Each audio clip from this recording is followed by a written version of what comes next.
Hey, what's going on, guys? Hrizu here from Pharaoh Kicks.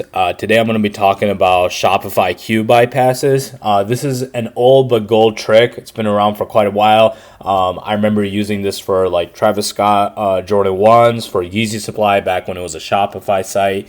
And yeah, as of late, it's been working on KITH really well. So I figured, hey, let's make a video about it, going over all the steps to accompany a written guide. And then, yeah, members should be able to cook. This is a great trick to have in your arsenal as a manual user. It works really well. There are some certain spots that you could mess up on, but we'll talk about that at the end of the video. So beginning of the video, the main thing that we're concerned with is making this work on KITH. So let's just head over to kith.com.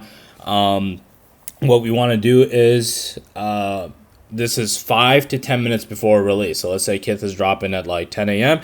We want to be doing this at basically 9:50 a.m. Eastern, right? This is the time that we want to be on.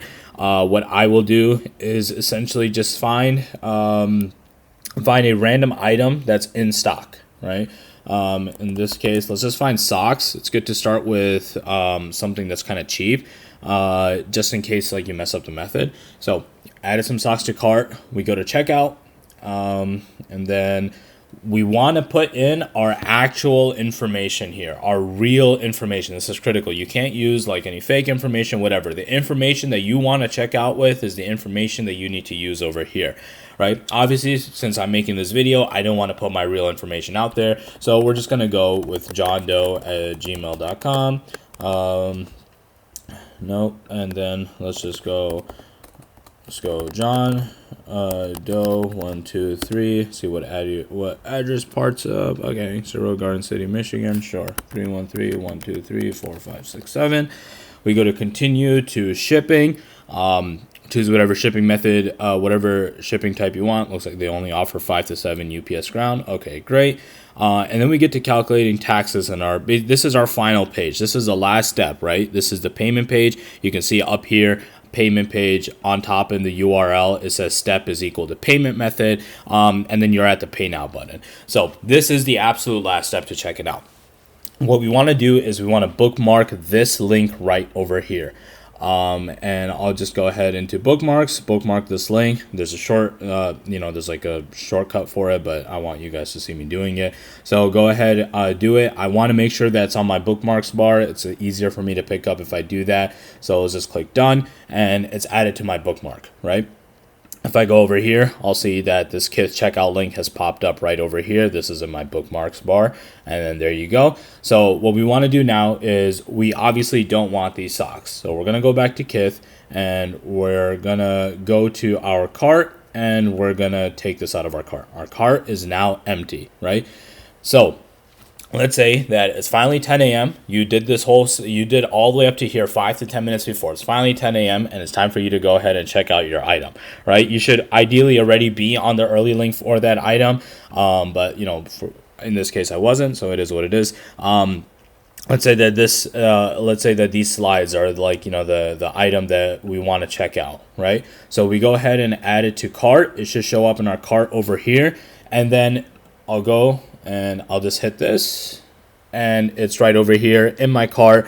I'm on the last step, calculating taxes, put in my payment, hit pay now, and then that's basically it. That's the process.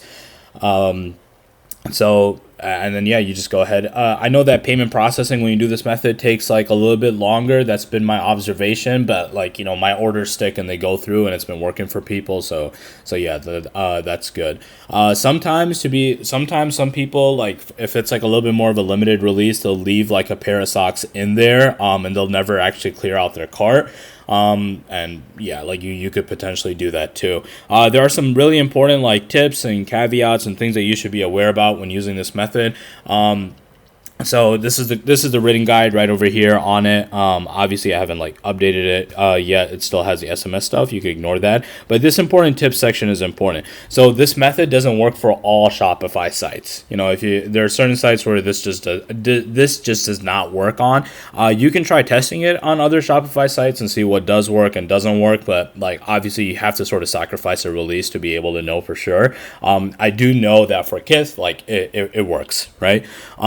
obviously, if there's a pass-through page, this will not work. For example, like Warren Lotas has been like the talk of the town lately. If I go on the website, there's a pass-through page. There's no way for me to be able to go ahead and set up a Shopify queue bypass. So for this site, it will just not work, right? And then this has been working on KITH.com as of late, which is, basically what I just showed right over here.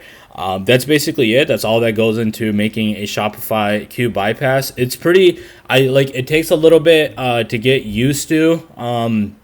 But once you start doing it, it's just part of the motions, and every sneakerhead should have this like manual trick in the back of their mind. This is as critical as like the Yeezy Supply and Adidas multiple Chrome profiles.